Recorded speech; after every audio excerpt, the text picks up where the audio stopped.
থালাটা আমায় কোথাও লুকিয়ে রাখতে হবে। যদি গিন্নি দেখে কি বলতে কি ভাববে।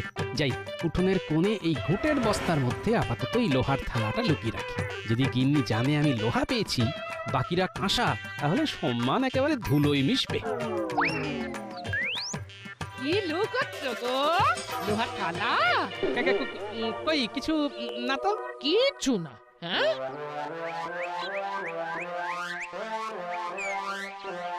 কিছু না না, দেখি দেখি দেখি।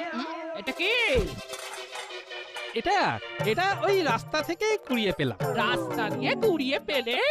আমার সাথে মন্ত্রী বউয়ের দেখা হয়েছিল। কি অপমান, কি অপমান! ছি! আরো ঘুমো, আরো দেরি করেছো। আরে গিন্নি, আমার কথাটা শোনো। কি শুনবো শুনি? কি শুনবো? থালা তো বুঝলাম, কিন্তু মিষ্টি, মিষ্টিগুলো একা খেয়ে নিলে? আমার